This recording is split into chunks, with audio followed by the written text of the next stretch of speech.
And we are live. Welcome back, ladies and gentlemen. I am one of your co-hosts, Blake Ruffino, and alongside me is the Notre Dame man himself, Joe DeLeone. Good evening, sir. How are we doing? Good. I'm still feeling pretty good after the Notre Dame win. I'm ready to play a really difficult opponent this week in Tennessee State, led by Eddie George. It's worth bringing up. No, but I'm feeling great. We've got a real slate of games today to talk about. We've got 2 today. We're going to have 3 more that we're going to talk about on Wednesday. We're in the season, man. It feels so freaking good now. I'm so glad that and I've said this on every single open, I'm so glad that we're in the rhythm of the season already. It feels so good. It does feel good. And, we do have 3 games that we'll talk about on Wednesday, but we even could push LSU, and because we'll do our show before then, but we could even push LSU and Florida State till Sunday, but we'll probably do that one twice, unfortunately, but that is the premier matchup of the weekend. But today we talk is prime time, Coach Prime, going to be prime time against TCU. We'll touch on that. And I know that I kind of want to start off here. Mm-hmm. I know that we're talking about Florida and Utah, and I kind of want to start off with that one. Listen, today it was not – look, your boy out there in Utah, their HC, did not want to talk about his first and second string quarterback. Everybody keeps calling me crazy. The line continues to move in Florida's favor. I'm just saying. Okay, but if you have an advantage, a competitive advantage to pretend that your starting quarterback isn't going to play and confuse the hell out of a brand new defensive coordinator who might be a really good defensive coach, you still have an opportunity to really screw up his game plan if you convince him that a different guy is going to play. Is that not a competitive advantage? I think it's more of a competitive advantage when the third string quarterback starts for the team, for the defense. I don't give 2 Rudy Poos what they call and what they run. If they got to throw the football in any juncture of the game, they may be in trouble. I think Cam Rising is going to play. I think this is all a ruse. Yeah, but an ACL recovery that's going to take this long, that's why I'm not really buying. So he's only 9 months into it. But the typical recovery window is not – it's shorter than 9 months now. Dr. James Andrews puts it at 12 months. Some guys come back before then, but let me tell you something. As someone who's had it from him, you're not coming back before 10 months. You're not.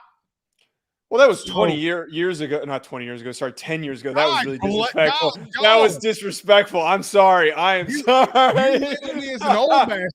Joe, 20 years ago, I was a freshman in high school. 10 years ago, and I think we can agree that medical advancement has been rapid for these ACL recoveries. I mean, like Jameson Williams was ready to go for the NFL season midway through after suffering. I don't know. 11 months after. Yeah, maybe my mental math is not going. Yeah, so your well math is horrible. Just like how I had to come in here and change everything up because you spelled Florida with 2 A's. Did I? Yeah, I had to change it. Florida. I have a broken keyboard. That's why that was spelled like that. Spare me. Everybody keeps talking down on Florida, man. Y'all can continue to do it. Look, I'm not saying they're going up to the mountains and winning, but everybody telling me and trying to convince me that this is going to be a 20-point game is y'all are outlandish. Outlandish. If you think Utah much less can put up 20 points, they couldn't do that barely a year ago with Cam Rising. Okay. That's a good point. But I'm supposed to believe that they're going to beat Florida by 20. Joe, the only way that happens if Florida doesn't score, which still could happen. So it's a very interesting matchup. There's a lot that I think could go into this. I think that depending on the quarterback play, like that's the big key here is Graham Mertz. And I know that we're going to dive into it, is like what happens when he shows up. Is this a relocation that is going to be beneficial, or is it just the same guy that stinks that is going to hold back this Florida team? I don't know. I think we could – that's what makes this game, I think, out of any other game that we're talking about for week 1. It could go either way. It's either going to be a blowout or it's going to be a really close football game. I don't think Florida finds a way to win, though. I really don't. Florida can still run the football. So can Utah. But Utah. Okay, we'll get into it. We'll get into it. We're okay. And we'll get into prime time at TCU. Why don't know if TCU covers. The 30 points that are being thrown out there, the 20 points or whatever it is. Yeah. So you want to talk about having absolutely no idea what a team's going to do. They have no idea what they're going to do offensively. They have some semblance. They really don't know. No. There's a lot of fun, flashy names. Are we going to get some exposure to Travis Hunter at receiver? There was even those claims very early on in the offseason that Cormani McClain could maybe play some receiver. I don't know. This could either go terrifically well or horrifically wrong in their first game. I just don't know how a team that has had that much roster turnover is going to show up against a ranked team, against a team that was in the national championship last year that's got a really good coaching staff. To put up a competitive fight against a team like that is a massive, massive uphill battle. Yeah, but here's the crazy thing. They're still going to be better than they were a year ago. And you know what's even more nuts is if Primetime figures out a way to win this game, oh my goodness. People are not going to shut up about him. It's going to be obnoxious, and we're here for it. So we'll break down those two games. And Joe, at the end, if we have time, we'll talk a little ACC. I might just even mention it out of the break, but we'll see. ACC looking at SMU, Cal, and Stanford. So yeah, Chris H says his ATN still at Florida. He is. So is Montrell Johnson. Don Scruggs says that bottom tier Florida is still better than a Pac-4 champion. I disagree with that. You can't. Okay, until Thursday, you can't disagree with that. Until Thursday. Okay. All right, I'll concede that. I will concede that. Okay. But bit of a spoiler, I'm not picking Florida. MR on YouTube says Florida has a very underrated running back duo as well. They do. Yes. Johnson and ATN are really, really, really good. 1,500 rushing yards last year. I do like this nickname for you, Joe the Tool Man DeLeone. You saw the clip that I posted for the other show? I did. And you know what's funny about that? We need to talk about this, but we'll talk about it at the break.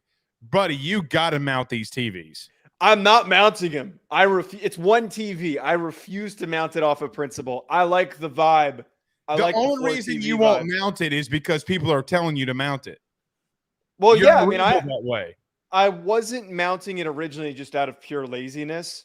And I was going to buy an extra stand, not another mount, because I don't want to pay the rental crap. But now everyone's telling me to mount it, so I'm not going to mount the thing. I refuse to. It's going to sit on the floor. So when your girlfriend comes over, you have a TV on a yeah, she's completely fine with it. No questions asked.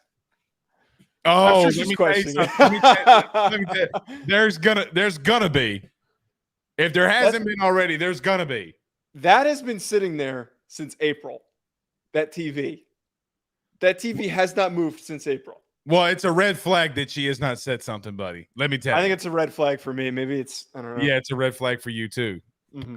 Clean up after yourself, Joe. My apartment's very clean.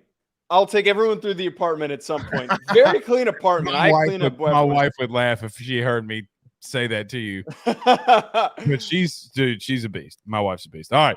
So let's get rolling. Everybody do us a favor by hitting the like and share to all of those social media groups, share it to all of those social media pages. If you're listening to us on YouTube, like, subscribe, notification bell, wherever you listen to podcast, rate, review, and subscribe. And if you're watching us on Fubo, welcome. Talk about our good friends over at betonline.ag. Don't go anywhere. We got a lot to discuss. Joe, I want to talk Florida, Utah first. Let's get that out of the way and then go to prime time. We'll do that next. Stay with us.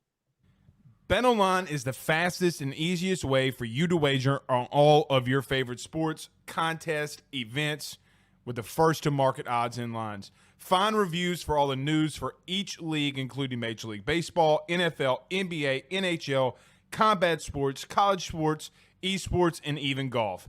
BetOnline continues to be the top online resource for all of your sports information for live in-game betting, props, and futures. Head on over to BetOnline today and use your mobile device to join and make your first sports bet. Use our promo code BELIEVE50, that's BELIEVE50, BLEAV 50, to receive your 50% off welcome bonus on your first deposit. That's betonline.ag, betonline.ag. We're back. How can you get on me for the We're Back logo when you don't mount your TVs? But those are two completely unrelated things. Yeah. So listen, can I tell you something? Yeah. Friend to friend. Okay. Put that thing up on something quickly. I'm going to buy a stand eventually. I like the vibe, though, that it's on the floor. I contemplated today calling the housing department in L.A. Is that a violation of some sort? I have no idea, but you're in California, buddy. It might be. I'm going to use the money that I would use towards buying a stand or a mount, and I'm going to buy a third TV, and that one's also going to be on the floor. And then I'm going to have 2 floor TVs, and then it's just going to keep piling up. Well, you know what? You might need to save that money because I'm 5-0 this year on my pick'ems, and you are 4-1. So you better want to hold on to that money. But we got a lot to talk about. So, Joe, let's go. Thursday, Utah takes on Florida. And what, Joe, when college football is right, this game is up there as one of the better games in college football. You do have the Pac-12 champion, the reigning defending Pac-12 champion, going against a team that did beat them last year in Florida. Look, there's one thing that I will say about Florida that, and I've been somewhat consistent. I don't know. I do think that there are going to be some issues. I don't think that they will. I think they may go 6-6. I think their ceiling is 7-5. I don't think they can get to 8-4. The only way I think they can get to 8 games is if they win it in a bowl game. But, man, Paul Chryst has come out multiple times and said what he believes that they underutilize Graham Mertz. They do have a pretty damn good offensive line out there in Florida. They have a good running game. Everybody continues to tell me, Blake, that Florida's going to go into Utah and get blown out. And, look, maybe they will. Maybe Napier is way in over his head. But, Joe, Utah does not have not only Cam Rising, but they don't have their second-string quarterback either. And I feel like I'm the dumbest person in the world because nobody agrees with me here. How can you not put that at the top pedestal of, Utah might be in trouble? Because that line, Joe, has moved from 13. I don't even know where it's at now, but it's almost moved double digits. So do you think people know what's going on at Utah? And if Cam Rising's not playing, Joe, it is a massive deal. It's a quarterback. So I look at both of these and say, man, I think Florida could go up to Utah and upset them. Maybe I'm wrong. I understand why there's concern for this game for Utah's end and for what you're talking about. We kind of unintentionally become Utah haters on the show, which is kind of funny and it's really random. If Cam Rising doesn't play and Bryson Barnes, as you're saying, is possibly not available because he's experienced. He's an experienced backup. He has had to step in before when Cam Rising has gone down. The uncertainty, I think, is still a ploy. To have this much of a concern coming out of camp, like there has to be something that we're not being told. It's an advantage of the college football injury report system that it doesn't have to be disclosed, the timeline of recovery, the timeline of return, who is going to be playing. If you are putting in the head of your opponent that you're not going to have 1 or 2 of your quarterbacks, that is going to disrupt their game plan. And again, Florida has a brand new defensive coordinator, completely brand new. He's been around the block. He's a young guy, but for him to have to prepare for multiple quarterback styles is going to lead to some confusion in that defensive room, trying to get ready for this game. I think that it is optimistic to assume that Cam Rising could be available. I also would not be shocked if this is not all a part of, as I've said earlier in this whole time, a way to deflect and defer and confuse your opponent. But if Bryson Barnes is available and he plays in this game, I think that they're going to be fine because he's been in that quarterback room for a while. He's an experienced upperclassman that has had to step in and play some games before. Hasn't played a ton, but has played enough where he should be fine against Florida. I'm going to go as far as to say this. I'm not worried about Florida. Florida is going to do fine in their lower tier games, but Utah is a really well-coached program. For them to have the roster turnover, that's going to be a big key on today's show. The roster turnover to show up in this game without any issues, with all of those young players stepping in at multiple positions, this is not the opponent to be figuring that stuff out in week one. They could get burned pretty badly because of all that. In Utah's depth chart, this is what they have at quarterback, Joe. You ready? Mm-hmm. Cam Rising, Bryson Barnes. They have no idea who their third dude is. Nate Johnson has been brought up as another guy. Okay. Correct. But what I'm saying is they didn't even label my man on the depth chart. They didn't even put him on with him. They're screwing with him. No, bullshit. You got an SEC opponent coming into your building. What do you mean you're messing around? And if you are messing around, that's a bigger deal than probably anything that we'll talk about here today. Joe, they have inexperience at position groups. The reason that everybody was so high on Utah was because Cam Rising was returning. I look at their depth chart. They got another wide receiver in Micah Pittman who came in, and then they have Spencer Fano, the true freshman, who some believe is going to start at left tackle. Now, Florida has a true center or a true freshman center that may be there, but Utah has a true freshman. And I will tell you this, if you think that Tyreek Sapp and those dudes won't expose a left tackle from Utah, you're outside of your box if you think that Florida still doesn't have dudes. I know that they had everybody and their mama, their grandmama, the coffee pot, the Keurig, the bananas that are in the nutritional center. All of that hit the transfer portal last year. I get it. I'm with you. They still have dudes that Utah won't see until they play Oregon. They don't, and they won't. Everybody comes into this game and tells me Florida is horrible. Florida's horrible. I've even been to a place, Joe, where I said from an SEC standard, I agree. They're not going to meet up to that SEC standard. But there was a reason that I had Utah out of my top 10. They are not a top 10 team without Cam Rising. Everybody on planet Earth knows that. And even if Joe can't, as someone who's had 2 ACL surgeries, even if Cam Rising surprisingly makes some kind of appearance in this game, he's not ready. You have to take hits on that knee. It would be foolish and ignorant to play him.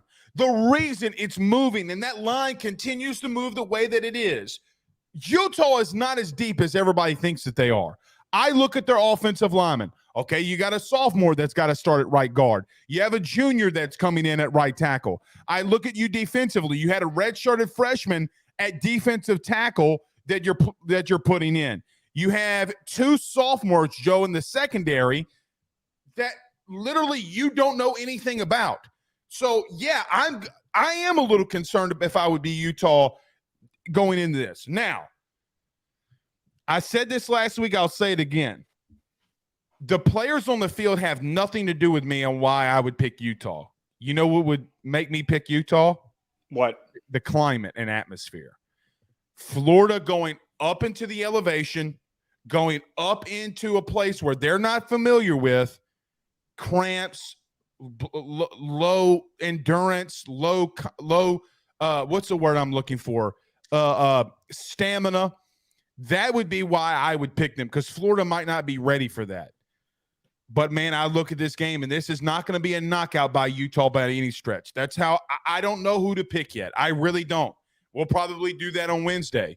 But I will tell you, I'm leaning more Florida than I am Utah at the current moment. Now, a lot of things can change, but that's where I'm at the current moment. But watch me pick Utah on Wednesday because I'm a dumbass. Look, you made a very interesting point that I think actually helps my cause here. So, yes, Cam Rising, without him, Utah is not a top 15 team. They're not a ranked team. They're not the same team without having an experienced quarterback. Experienced quarterback play is one of the most important things in college football. And with a third stringer coming in, that's a problem. But you know what about Florida? Without Anthony Richardson, without the guy putting your team on your back, and then also having to, which you pointed out, travel all the way to Utah in a climate that you never, ever play in and that you can never replicate, which Billy Napier has basically said he's not taking that concern and that issue very seriously and preparing for, again, a difficult climate to prepare for. With all of that, I'm not betting on Florida. I'm going to go as far as to say Utah covers. I think I saw somebody say the line was 6.5. Utah's covering that. I don't care who's at quarterback. Yes, they won't put up as many passing yards, but Jaquindon Jackson is a dog at running back. They ran all over USC. We know how dominant that they can be up front. And I think with all these young players on the defensive side of the football for Florida, outside of Umam Yellen at the defensive end position, it is a group of who's who's. I'm not afraid of any of those other dudes. They're going to run all over them. If a team is going to be able to do that, it's Utah. They're going to be catching their breath from being up in the wind or up in the mountains. They're going to have 300 rushing yards and 6 touchdowns, 4 touchdowns, 3 touchdowns. I think I don't see why they can't score over 30 points against this Florida team. The quarterback advantage in this game, ironically enough, as much as we've talked about it, does not fare Utah. It doesn't. But what have we seen from Graham Mertz that I'm going to sit here and buy stock in him to? What have you seen from a walk-on? They're not starting a walk-on. Joe, they literally today came out and said that they have not made a decision at quarterback and that it's a battle for the third position. You have Utah teams do this all the time. Nick's literally doing it right now. That he's not gonna. He said that he's not gonna name their starter, but not with a walk-on. The walk-on's not even close to in the conversation. I'd be willing to bet it's all a ploy. They have an advantage in the fact that Florida has to travel all the way to them, and they have a question mark at quarterback. If you think that Utah is just going to go in there and just score at will, but Joe, you know what Florida has to do? Stack the box, play man-to-man coverage on the outside. With who?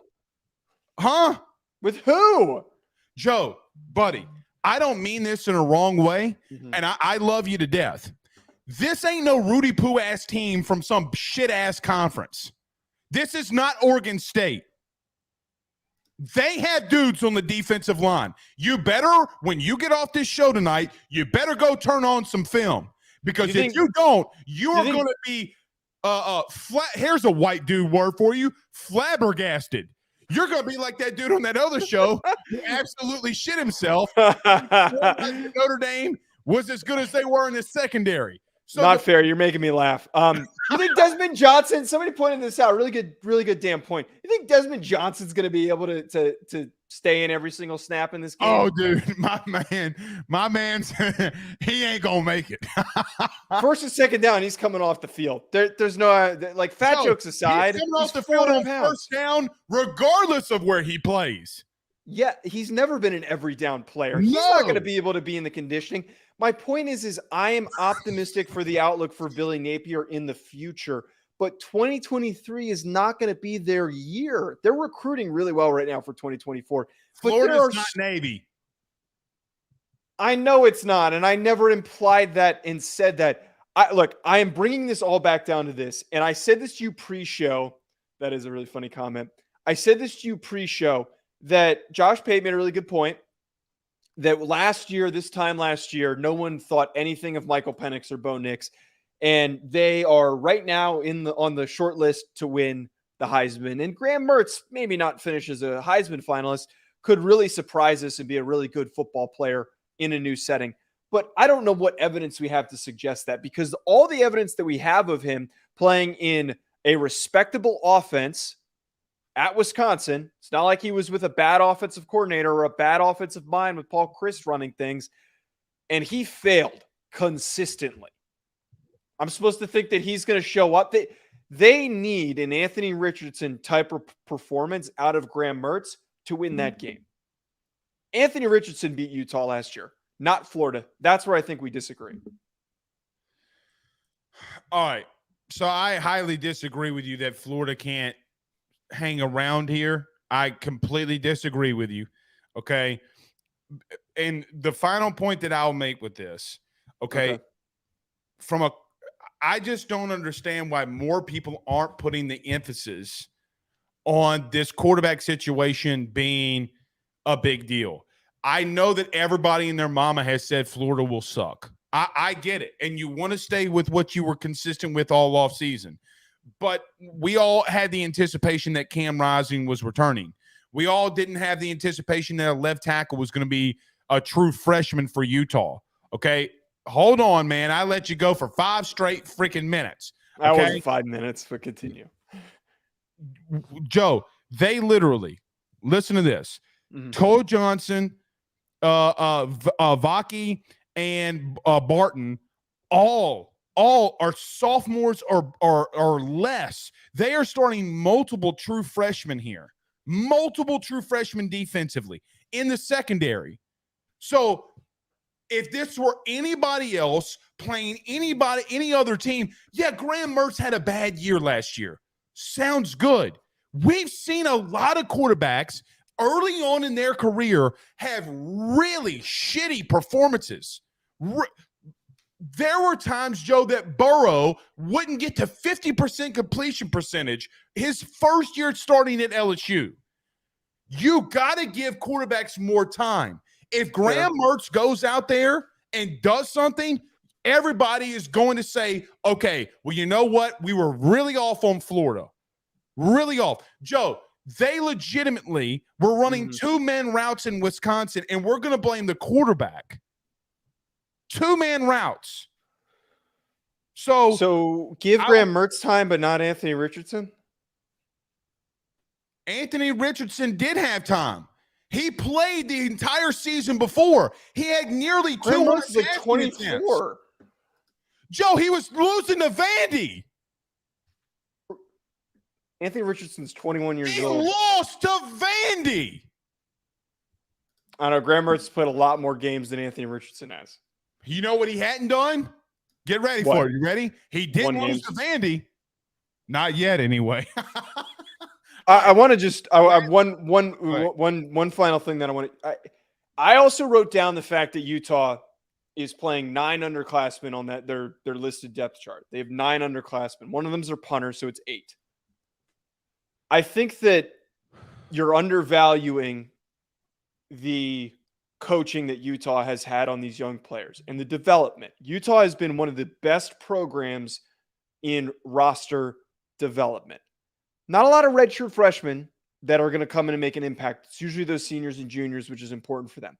But you're talking about Lander Barton was the freshman of the year in the Pac-12, the defensive freshman of the year. He was a freshman All-American by some outlets.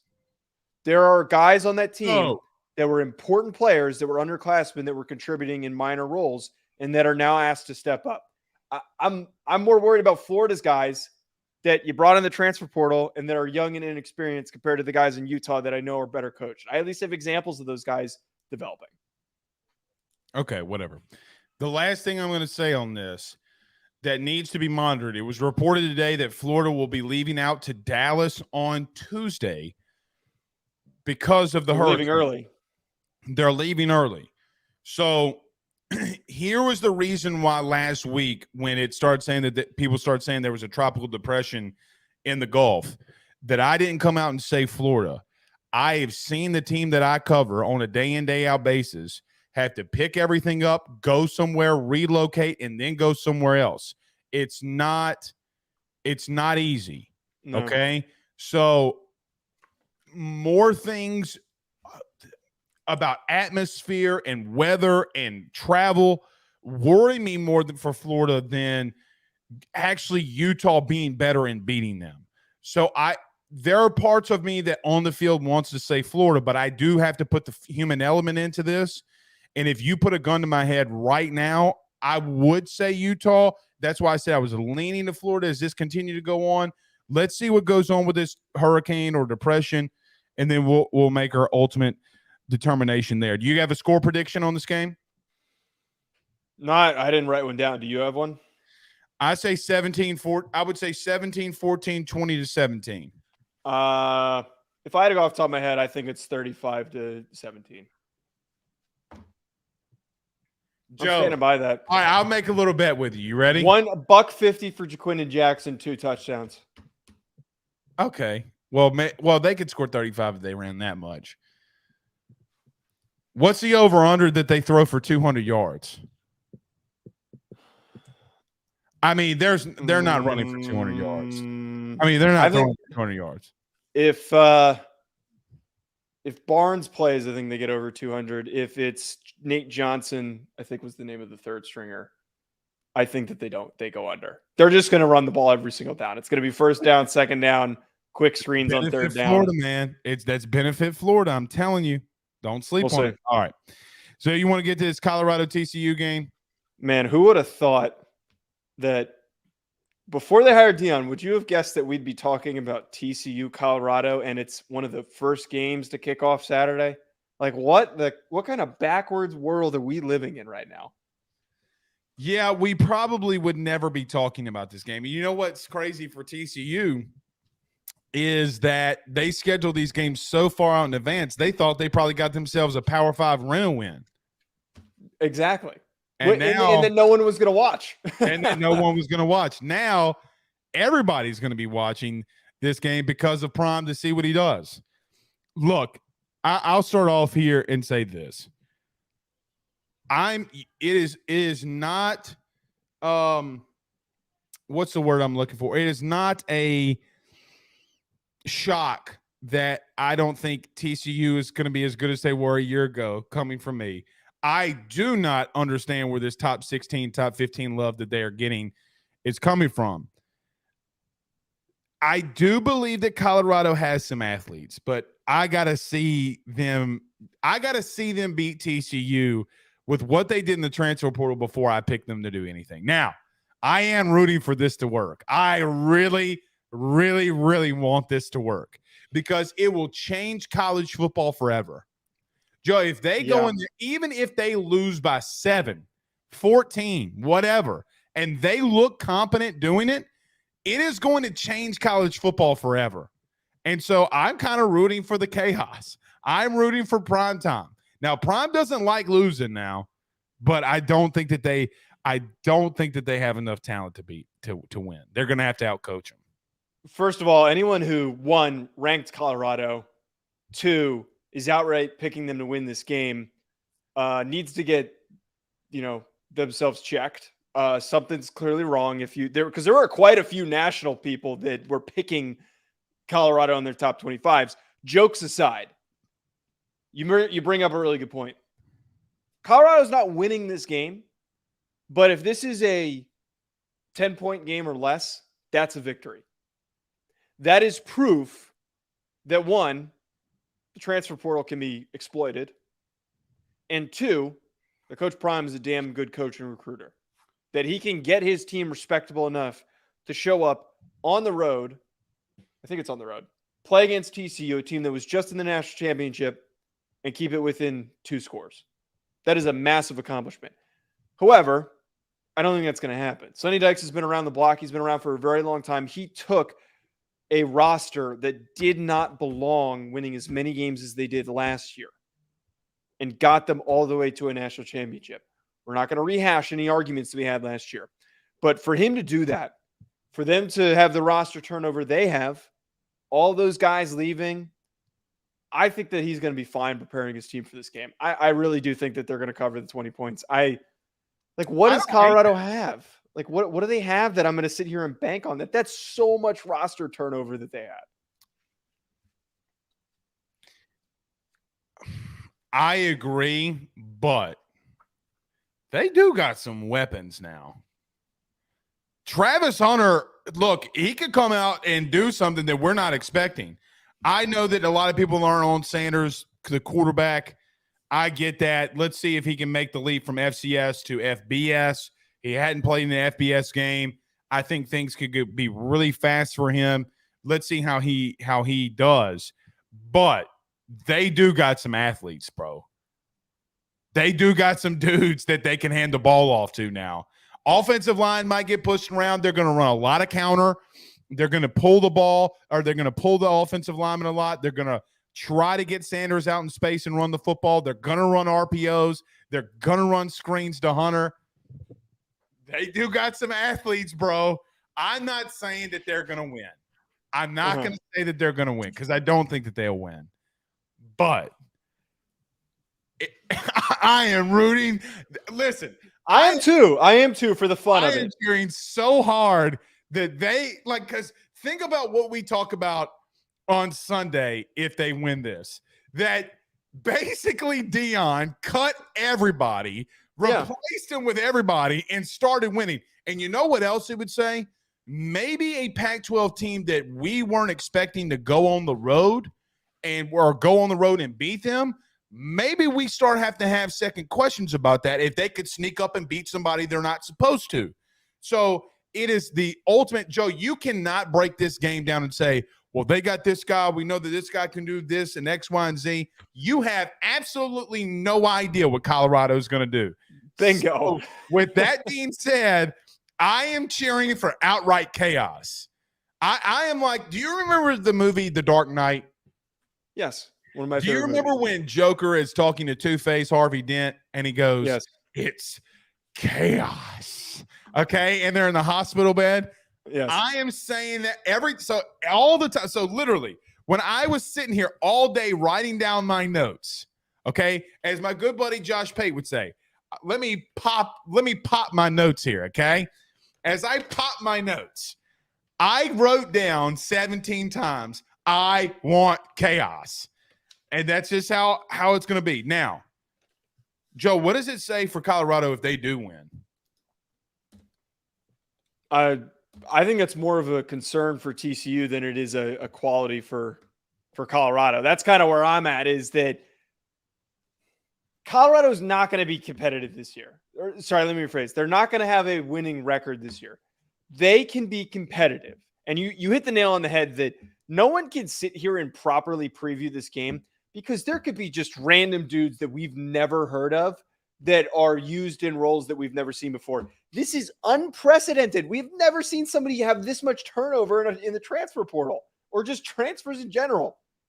It's never happened. And to try and predict what's going to happen is incredibly unpredictable. If they somehow pull out this game, it's going to be because Shedeur Sanders looks really good and that Travis Hunter makes some big plays defensively. I, though, would be more pointing the finger at TCU and saying they were frauds. That's my main takeaway. But again, I don't think that's going to happen. I don't think that's going to happen either. It's so funny to me too. Last thing that I want to say on this, because I do want to get to the ACC thing with you. Yeah. The interesting thing for me is I don't think the world is ready for Prime if he wins. Like, people are not going to be ready for the outright arrogance that's going to come out of that man's mouth. I mean, because it will be arrogance. And you know what? Somewhat rightfully so. It will be like, hey, man, the dude did it. And so we'll see. Well, I think that there would be to talk on that before we do transition, there would be one of the biggest heel turns ever in college sports, just sports in general, because it's going to go from everyone rooting for Deion for him to succeed, everybody hating him, and then everyone's gonna be like, wait a minute, this guy's a dick and he's going to rub it in our face every single time we say something negative about him, and we're never going to hear the end of it. It's kind of like with Georgia, like for me, I was rooting for Georgia and Kirby Smart, and now I'm not saying I can't stand them, but it's like, I don't know if I want them to keep winning. It's frustrating to see them succeed because they're constantly succeeding, but it's going to be that times 10 because Deion. Well, yeah, every time people have that take, it's nothing to do but jealousy. Yeah. Take your jealousy out of it. Yeah. Georgia's, they're a good team. What is funny though, by the way, your buddies over there at IB just got quote tweeted and tweeted by Barstool, and it's not really going so well. Okay, so y'all need to go check Twitter. Check my Twitter. They sent it to you. No, well, yeah, somebody from Barstool just sent it to me, and it said, "When you gotta go." Dude, oh my god. Okay, I just need to know. I need to know. This is the worst. Did he poop his pants? Like, that's all I need to know. Okay, so just in case, there's a podcast Okay, that alleged, and this is alleged. This is all alleged. We alleged don't know if he pooped his pants. covers the Fighting Irish, and the guy had to get up and run out because he almost shit himself, or did shit himself. He does give the little lean up, like this. He does do like this, Joe. He gives the little lean up to kind of break wind, and then I think he shits himself. Dude, there's no way. Look at his face. But if you listen to it, there's some noise going on in the background. But I don't know if somebody like abruptly called him. My man pooped himself. My man pooped himself. How do you poop yourself on live television? I have no comment. I'm not going to get myself in trouble. I'm too connected to that. This is going to get sent somewhere. I have no comment on it at all. But that is, oh my God, that's so funny. Well, it's a shitty place to be. I'll just say that. I mean, you gotta just lean into that. If you get caught doing that, he leaned it in a little too hard. All right. Okay. I mean, he when you give that little, and then you come back down and your eyes get real big.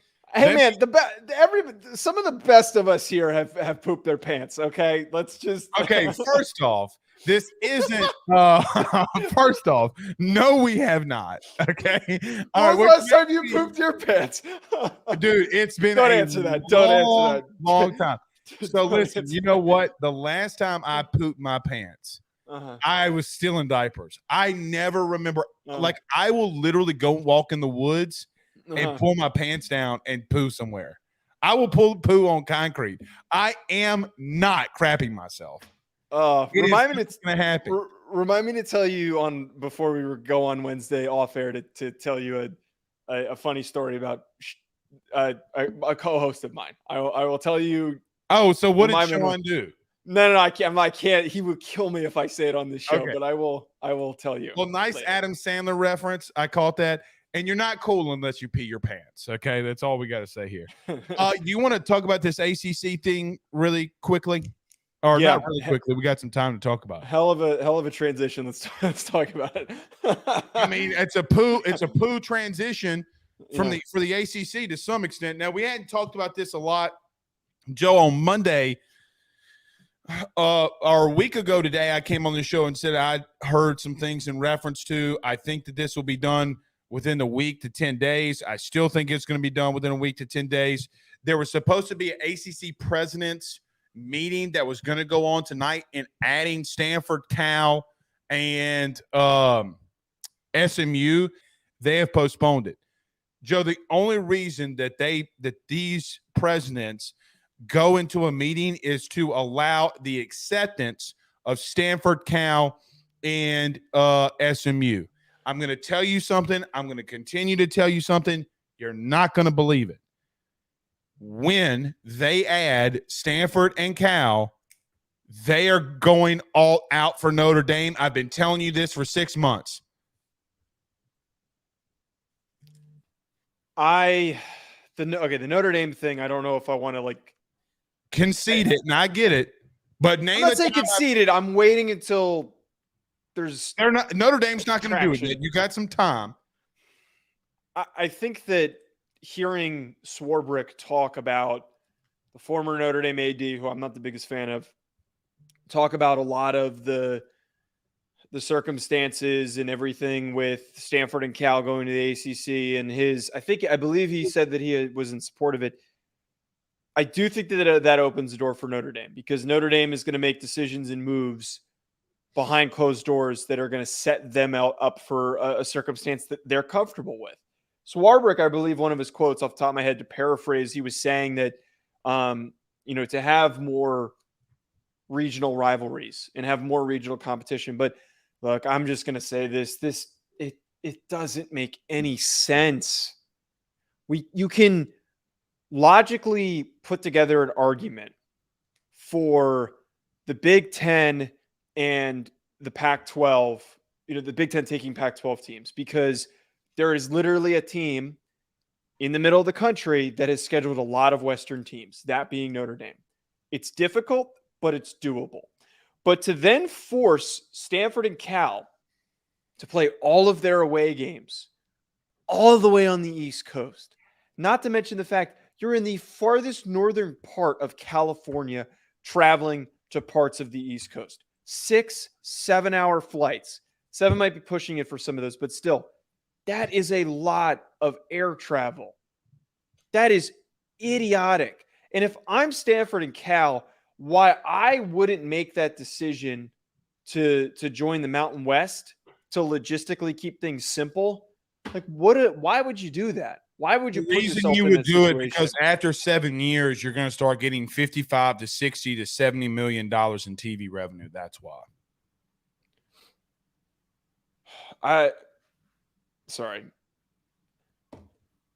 You think that the money though is worth making up for? If you're Stanford and you're making $30 million and you have the budget to hold on for 7 years, and when you get done with this 7-year run, you're making 70, at that time, maybe $80 million a year. Yeah.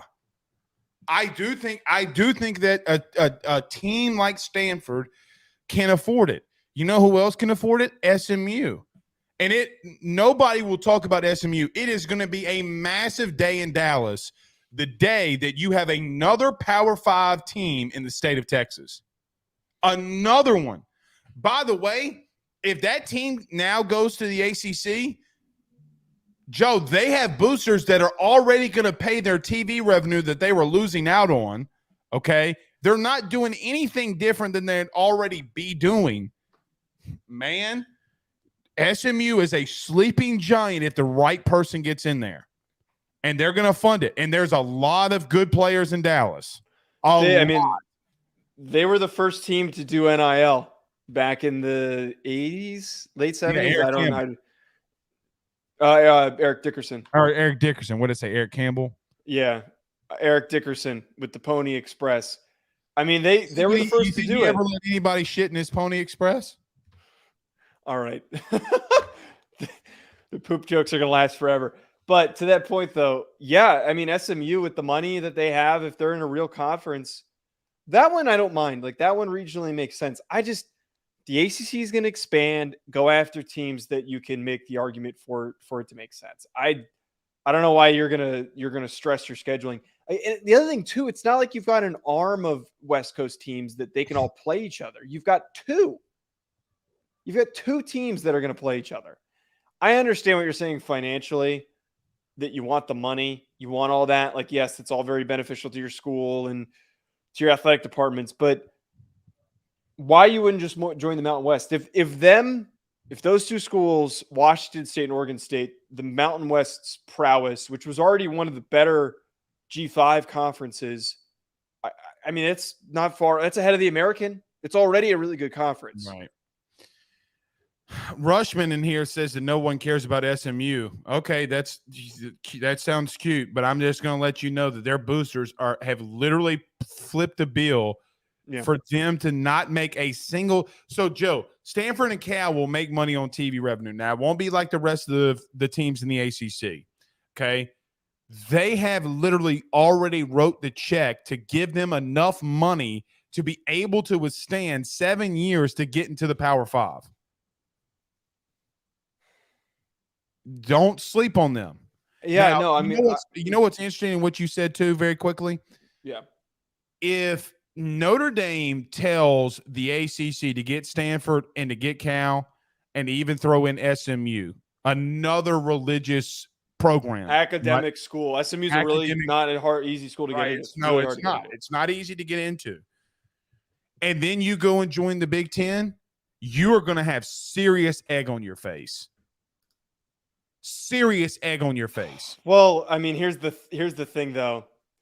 Notre Dame has always kind of been like the everyone's kind of joking on their face type of program. Yes. No. People are some people are saying this in the chat that they think that they're the authority on college football. So, and Jack Swarbrick, I can't stand him. They're not the authority of football. But they think they are, and Jack Swarbrick thinks he's the commissioner of college football, so he would make moves like this. Think when's the last time you think he shit his pants? This is destroy. I shouldn't have sent you that this morning. Although you would have been all in over a the place. Yeah.